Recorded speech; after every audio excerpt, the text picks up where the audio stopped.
Hello दोस्तों, मैं बबीता भास्कर। आज हम इस क्लास में ऊर्जा चैप्टर का दूसरा पार्ट पढ़ने वाले हैं दोस्तों। तो चलिए शुरू करते हैं आज की वीडियो। तो आज की वीडियो में हम ऊर्जा चैप्टर का दूसरा पार्ट पढ़ेंगे। तो इसमें देखते हैं दूसरा जो है हमारा विद्युत स्थैतिक स्थितिज ऊर्जा। ये क्या होता है दोस्तों, देखते हैं। दो विद्युत आवेशों के निकास के स्थितिज ऊर्जा को विद्युत स्थैतिक स्थितिज ऊर्जा कहते हैं। तीसरा है हमारा प्रत्यास्थ स्थितिज ऊर्जा। प्रत्यास्थ स्थितिज ऊर्जा क्या है, देखते हैं। किसी वस्तु की प्रत्यास्थता के कारण उसमें उपस्थित प्रत्यानयन बल द्वारा किया गया कार्य ही वस्तु की प्रत्यास्थ स्थितिज ऊर्जा के बराबर होता है हमारा। अगला है हमारा रासायनिक स्थितिज ऊर्जा। किसी पदार्थ या तत्व में उसके विशेष रासायनिक गुणों के कारण जो स्थितिज ऊर्जा होती है वह हमारी रासायनिक ऊर्जा कहलाती है। इसमें देखते हैं विभिन्न प्रकार के ईंधन जैसे देखते हैं कोयला, मिट्टी का तेल, कुकिंग गैस इत्यादि में ऊर्जा रासायनिक स्थितिज ऊर्जा के रूप में संचित रहती है। अगला है हमारा नाभिकीय स्थितिज ऊर्जा। नाभिकीय स्थितिज ऊर्जा क्या है, देखते हैं। किसी परमाणु के नाभिक में संचित स्थितिज ऊर्जा को नाभिकीय ऊर्जा कहते हैं। जैसे देखते हैं इसमें यूरेनियम हो गया हमारा, थोरियम हो गया इत्यादि आते हैं इसके अंतर्गत। आगे है इसी में तत्वों के परमाणुओं के नाभिक में अपार ऊर्जा संचित करती रहती है जो विस्फोट करने पर हमें प्राप्त होती है। अगला है हमारा चुंबकीय स्थितिज ऊर्जा। किसी चुंबक के चारों ओर स्थित चुंबकीय क्षेत्र में स्थित किसी गतिमान आवेश अथवा धारावाही चालक पर लगने वाले चुंबकीय बल के कारण उत्पन्न कार्य करने की क्षमता ही हमारी चुंबकीय स्थितिज ऊर्जा कहलाती है। आगे देखते हैं अब इसके कुल यांत्रिक ऊर्जा। कुल यांत्रिक ऊर्जा क्या है, किसी वस्तु या व्यवस्था की कुल यांत्रिक ऊर्जा इसकी गतिज ऊर्जा तथा स्थितिज ऊर्जा के योग के बराबर होती है। आगे है अगली हेडिंग हमारी ऊर्जा संरक्षण का नियम। ऊर्जा संरक्षण का नियम के अंतर्गत देखते हैं पहला पॉइंट।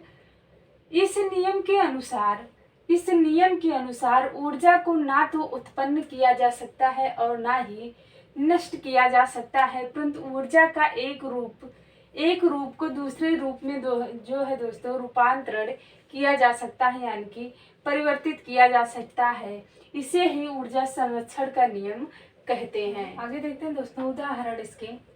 जब एक वस्तु को ऊंचाई से गिराया जाता है तो वस्तु की स्थितिज ऊर्जा लगातार गतिज ऊर्जा में बदलती रहती है।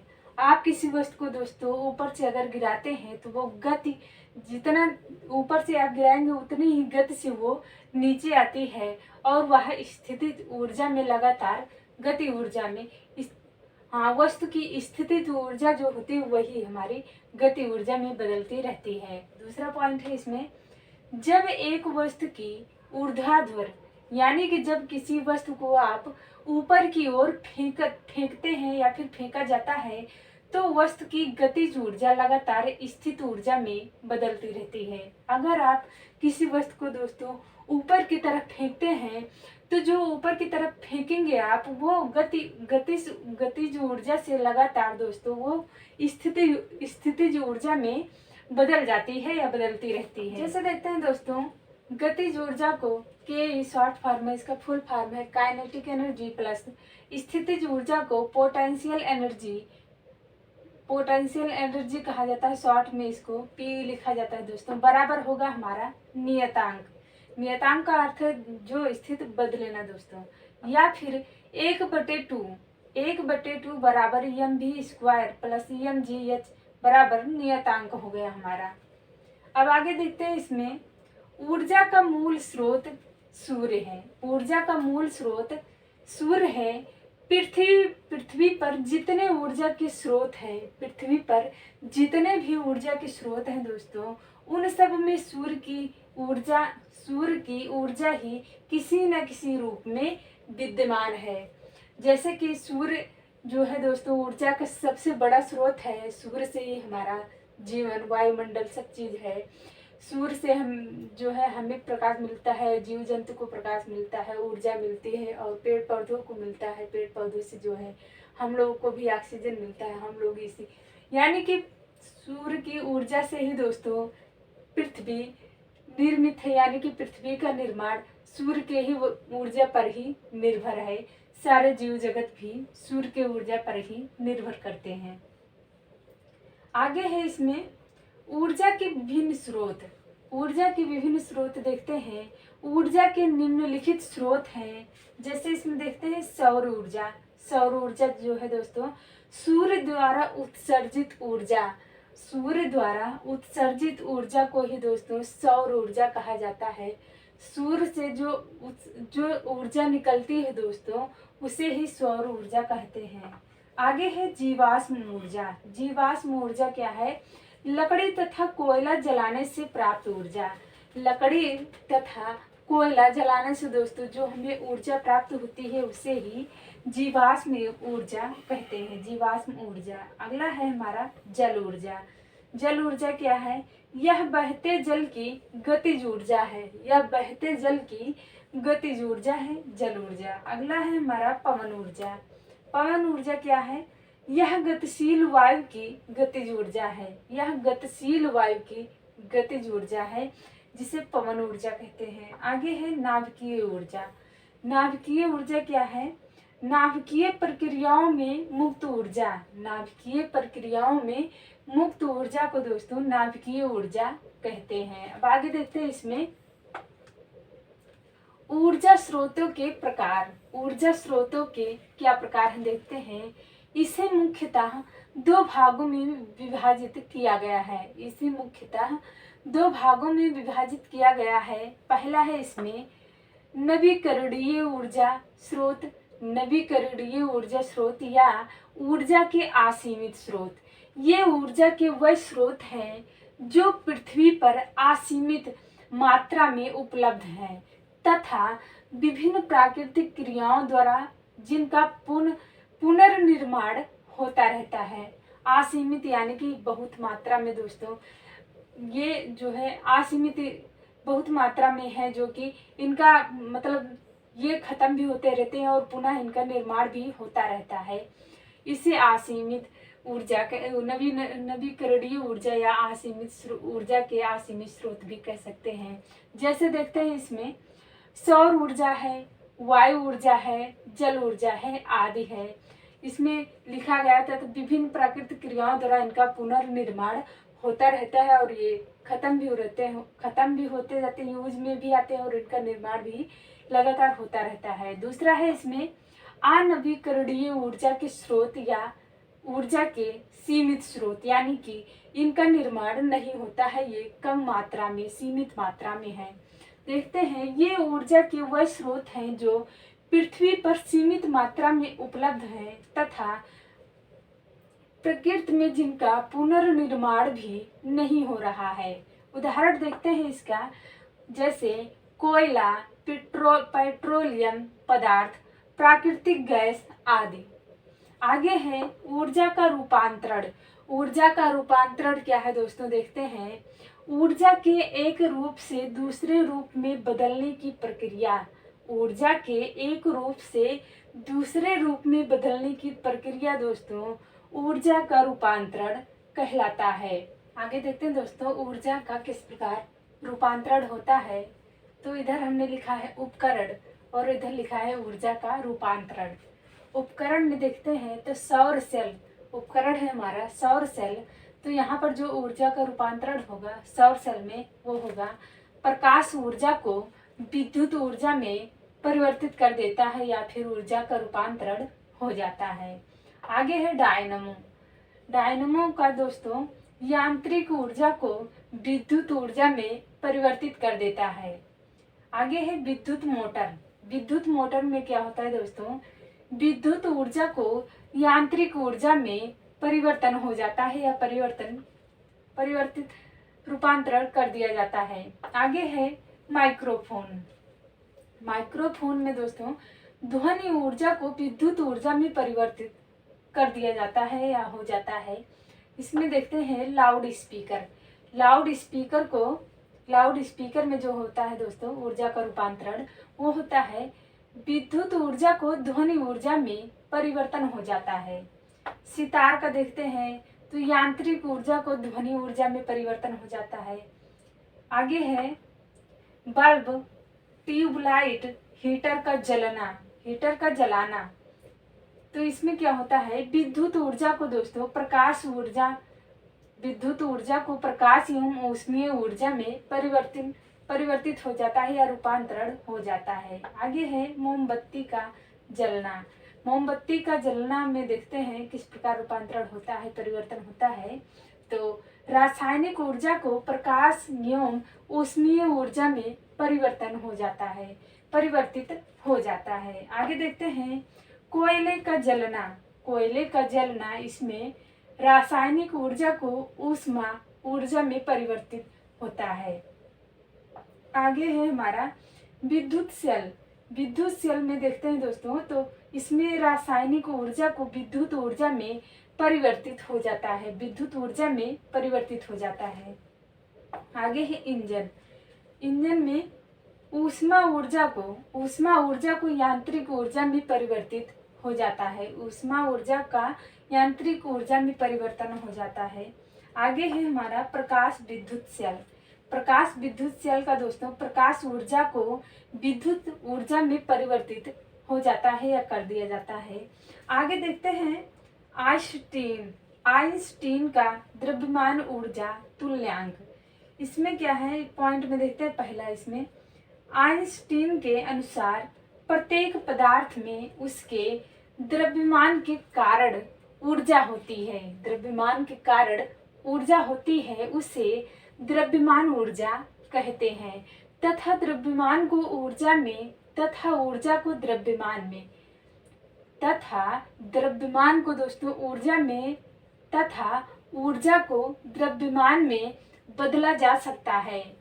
इसमें देखते हैं यदि यम द्रव्यमान की वस्तु को पूर्णतः ऊर्जा में परिवर्तित कर दिया जाए तो उससे उत्पन्न कुल ऊर्जा होगी। तो यहाँ पर है हमारा E बराबर mc² होगा। यहाँ C निर्वात में प्रकाश की चाल है। अतः देखते हैं V बराबर 3 × 10⁸ मीटर प्रति सेकंड होगा। आगे देखते हैं अब सामर्थ्य अथवा शक्ति क्या होती है। तो प्रति इकाई समय में किए गए कार्य को शक्ति कहते हैं। अर्थात कार्य करने की दर ही सामर्थ्य अथवा शक्ति कहलाती है। इसे दोस्तों P से प्रदर्शित किया जाता है। यदि W यानी कि कार्य को दोस्तों W से प्रदर्शित किया जाता है, समय को T से। यदि कार्य समय में किया जाता है, यदि W कार्य यानी कि T समय में किया जाता है तो शक्ति या सामर्थ्य हमारा होगा। तो यहाँ पर होगा P बराबर कार्य बटे समय बराबर WT। कार्य को दोस्तों W से और समय को T से डिनोट करते हैं तो हमारा ये सूत्र होगा। और ये दोस्तों शक्ति एक अदिश राशि है। आगे देखते हैं दोस्तों शक्ति का मात्रक देखते हैं तो P बराबर कार्य का मात्रक बटे समय का मात्रक बराबर जूल बटे सेकंड बराबर वाट होता है। और ये साई मात्रक जो होता है दोस्तों शक्ति का साई मात्रक जो होता है वो होता है हमारा वाट। आगे है 1 वाट बराबर 1 जूल प्रति सेकंड होता है। 1 वाट बराबर 1 जूल प्रति सेकंड होता है। यहाँ पर देखते हैं वाट शक्ति का छोटा मात्रक है। वाट शक्ति का दोस्तों छोटा मात्रक है। व्यवहार में किलोवाट या मेगावाट का उपयोग करते हैं। किलोवाट या मेगावाट का उपयोग किया जाता है। देखते हैं इसमें आगे 1 किलोवाट बराबर 1000 वाट होता है। 1 किलोवाट बराबर 1000 किलोवाट होता है दोस्तों।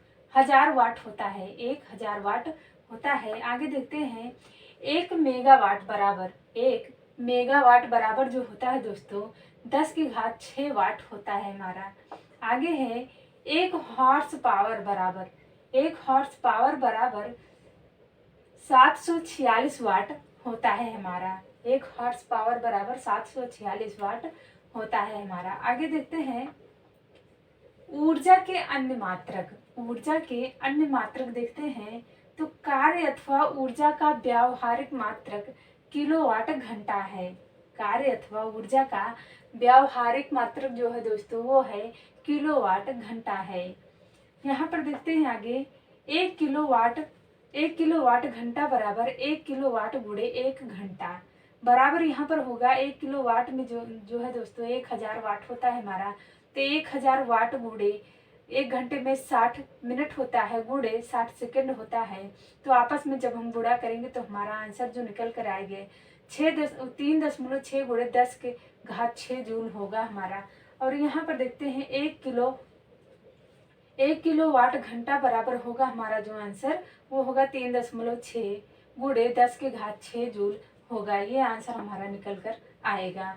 आगे देखते हैं 1 किलोवाट घंटा को 1 यूनिट कहते हैं। 1 किलोवाट घंटा को दोस्तों 1 यूनिट कहते हैं। नोट पॉइंट देखते हैं यहाँ पर क्या है मेन। विद्युत मीटर में व्यय ऊर्जा को किलोवाट घंटा में ही दर्शाते हैं। विद्युत मीटर में व्यय ऊर्जा को दोस्तों किलोवाट घंटा में ही दर्शाते हैं। देखते हैं आगे घरों में बिजली विभाग से प्राप्त बिजली के बिल। घरों में बिजली विभाग से जो घरों में बिजली के बिल प्राप्त होते हैं दोस्तों वो यूनिट में ही आते हैं। अब आगे देखते हैं महत्वपूर्ण प्रश्न देखते हैं। इसमें पहला प्रश्न है हमारा विद्युत सेल में ऊर्जा परिवर्तन होता है। विद्युत सेल में ऊर्जा परिवर्तन होता है। आंसर है इसका रासायनिक ऊर्जा में विद्युत ऊर्जा। रासायनिक ऊर्जा से विद्युत ऊर्जा में जो है दोस्तों परिवर्तन होता है। यही आंसर है हमारा। अगला क्वेश्चन है न्यूनतम संभव ताप है दोस्तों वो है हमारा 273 सेल्सियस 273 अंश सेल्सियस होगा हमारा। अगला क्वेश्चन है 1 जूल में कितने अर्घ होते हैं। 1 जूल में कितने अर्घ होते हैं तो 10 के घात 7 होते हैं दोस्तों। अगला क्वेश्चन है निम्नलिखित में से किस ईंधन का ऊष्मीय मान सबसे अधिक है। किस ईंधन का दोस्तों ऊष्मीय मान सबसे अधिक होता है तो वो होता है हमारा हाइड्रोजन है दोस्तों।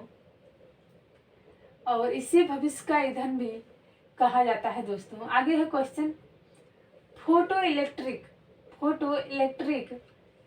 सेल ऐसी युक्ति है जो परिवर्तित करती है। आंसर है इसका प्रकाशीय ऊर्जा को विद्युत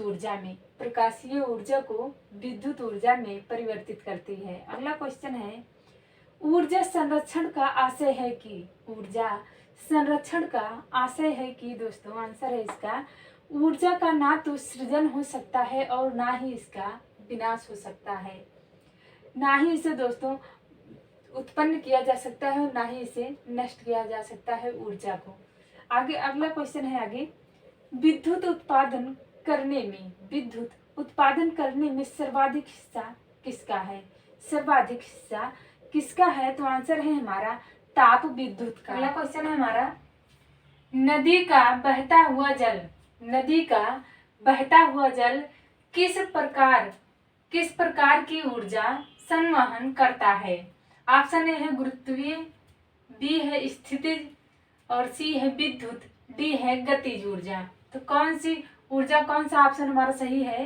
तो हमारा डी वाला ऑप्शन सही है, गतिज ऊर्जा जो है संवहन करता है। अगला क्वेश्चन है, निम्नलिखित में से कौन सी भौतिक राशि अन्य में से भिन्न है? ऑप्शन ए है कार्य, बी है गतिज ऊर्जा, सी है बल, डी है हमारे स्थितिज ऊर्जा। तो कौन सा ऑप्शन इसमें सही है? ऑप्शन हमारा सी सही है, इसमें बल ऊर्जा सही है। अगला क्वेश्चन है, एक हॉर्स पावर बराबर होता है, एक हॉर्स पावर बराबर होता है। ऑप्शन ए है 700 वाट, बी है 746 वाट, सी है 750 वाट और डी है हमारा 800 वाट। तो कौन सा ऑप्शन सही है दोस्तों?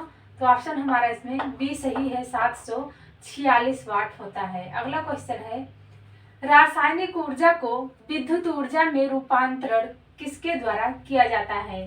रासायनिक ऊर्जा को विद्युत ऊर्जा में रूपांतरण किसके द्वारा किया जाता है? ऑप्शन ए है विद्युत चुंबक, बी है फोटो सेल के द्वारा, सी है विद्युत अपघटय द्वारा या फिर डी है संचायक द्वारा। तो ऑप्शन हमारा डी सही है दोस्तों, इसमें संचायक सेल के द्वारा किया जाता है।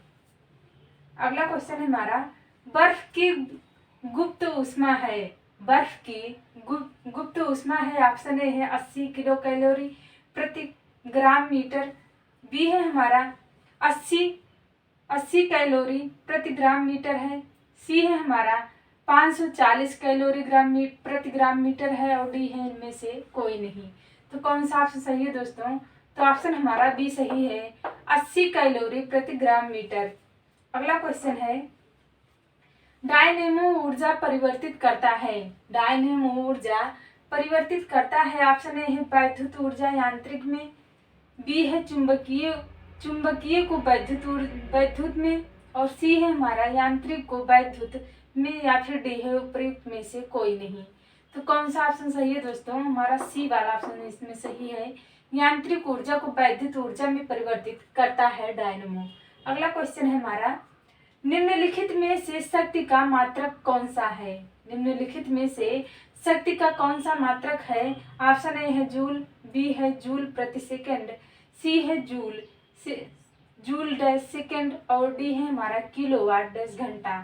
तो कौन सा ऑप्शन सही है दोस्तों? तो ऑप्शन हमारा इसमें बी सही है, जूल प्रति सेकंड होगा। अगला क्वेश्चन है, निम्नलिखित में से कौन सी राशि का मात्रक जूल नहीं है? ऑप्शन ए है यांत्रिक जूल, बी है कार्य, सी है ऊष्मा और डी है हमारा सामर्थ्य।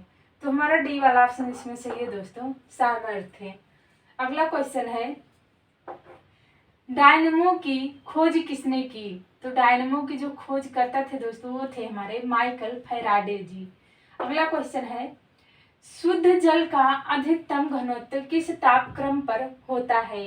ऑप्शन ए है 0 अंश सेंटीग्रेड, बी है -15 अंश सेंटीग्रेड और सी है हमारा 4 अंश सेंटीग्रेड और डी है हमारा 15 अंश सेंटीग्रेड। तो कौन सा ऑप्शन सही है दोस्तों? तो ऑप्शन हमारा इसमें सी सही है, 4 अंश सेंटीग्रेड। अगला क्वेश्चन है, यांत्रिक ऊर्जा को वैद्युत ऊर्जा में रूपांतरित करने के लिए डॉट डॉट का प्रयोग किया जाता है। तो यहाँ पर जो खाली स्थान है यहाँ पर कौन सा ऑप्शन भरा जाएगा दोस्तों? कौन सा ऑप्शन सही है इसमें? तो ऑप्शन ए है डायनेमो, बी है माइक्रोफोन, सी है हमारा वैद्युत में मोटर और डी है हमारा बैटरी। तो ऑप्शन हमारा इसमें ए सही है, डायनेमो। अगला क्वेश्चन है, किसी बस की चाल बढ़ाने पर ही रोशनी का भी बढ़ जाना या बढ़ना यह किस स्थिति को दर्शाता है? ऑप्शन ए है कमजोर बैटरी, बी है कमजोर सर्किट, सी है हमारा टायरों में हवा का कम होना, डी है हमारा ईंधन टंकी में कम डीजल का होना। तो कौन सा ऑप्शन सही है दोस्तों? तो ऑप्शन हमारा इसमें ए सही है, कमजोर बैटरी। अगला क्वेश्चन है, पास्कल इकाई है। ऑप्शन ए है आर्द्रता की, बी है दाब की, सी है वर्षा की और डी है तापमान की। तो कौन सा ऑप्शन सही है दोस्तों? तो पास्कल हमारा दाब की इकाई है दोस्तों, बी ऑप्शन सही है। अगला क्वेश्चन है, कार्य करने की दर कहलाती है। कार्य करने की दर क्या कहलाती है? ऑप्शन ए देखते हैं, बल, बी है गति, सी है शक्ति और डी है ऊर्जा। तो ऑप्शन हमारा इसमें सी सही है दोस्तों, शक्ति कहलाती है। अगला क्वेश्चन है हमारा, अगला है, ढालू सड़क पर पत्थर लुढ़काना ऊर्ध्व ऊपर की ओर उठाने से अधिक आसान होता है। ऑप्शन ए है क्योंकि आसान होता है, क्योंकि इसमें ऑप्शन ए देखते हैं, पत्थर को लुढ़काने में किया गया कार्य इसे उठाने की अपेक्षा कम होता है। ऑप्शन बी है, दोनों में किया गया कार्य समान होता है किंतु लुढ़काने में कार्य करने की दर कम होती है। ऑप्शन सी है, पत्थर को लुढ़काने में किया गया कार्य इसे उठाने की अपेक्षा अधिक सरल होता है। ऑप्शन डी है हमारा, पत्थर को उठाने में किया गया कार्य इसे लुढ़काने में समान होता है। तो कौन सा ऑप्शन सही है दोस्तों? तो ऑप्शन हमारा इसमें ए सही है, पत्थर को लुढ़काने में किया गया कार्य इसे उठाने की अपेक्षा कम होता है। अगला क्वेश्चन है हमारा, अत्यधिक व्यायाम के पश्चात किस पदार्थ के संचय के कारण थकान होती है? ऑप्शन ए है हमारा, कार्बन डाइऑक्साइड, बी है अल्कोहल, सी है हमारा लैक्टिक अम्ल, सी है हमारा लैक्टिक अम्ल और डी है हमारा पानी। तो कौन सा हमारा ऑप्शन सही है दोस्तों? तो ऑप्शन हमारा इसमें सही है सी, लैक्टिक अम्ल सही है। अगला क्वेश्चन है हमारा, एक एमयू के तुल्य ऊर्जा होती है। इसमें देखते हैं, तो ऑप्शन ए है हमारा 0.693 एमईवी होता है और बी है हमारा एलईवी और सी है हमारा 931 एमईवी होता है और डी है हमारा 14 यानी कि 14.2 एमईवी होता है। तो इसका अर्थ जो होता है दोस्तों हमारा इसमें सी ऑप्शन सही है और एमईवी का अर्थ और एमयू का जो है फुल फॉर्म क्या होता है? तो एमयू का जो फुल फॉर्म होता है वो होता है एटॉमिक मास यूनिट होता है और एमईवी का जो फुल फॉर्म होता है दोस्तों वो होता है मिली इलेक्ट्रॉन वोल्ट होता है दोनों का फुल फॉर्म। तो यहाँ पर हमने शॉर्ट में पढ़ा, इसलिए शॉर्ट का जो है फुल फॉर्म भी लिखकर बता दिया आप लोगों को। इसमें ऑप्शन सी है हमारा सही। अगला क्वेश्चन है हमारा, ऊष्मीय ऊर्जा का चालन होता है। ऑप्शन ए है केवल ठोसों में, बी है केवल द्रव्यों में, सी है हमारा केवल गैसों में और डी है उपर्युक्त सभी में। तो कौन सा ऑप्शन सही है दोस्तों इसमें हमारा? तो ऑप्शन हमारा इसमें डी सही है, उपर्युक्त सभी में होता है। तो दोस्तों ये चैप्टर हमारा यहीं पर समाप्त होता है। मिलेंगे अगले वीडियो में नए चैप्टर के साथ। तो आप लोगों का बहुत बहुत धन्यवाद।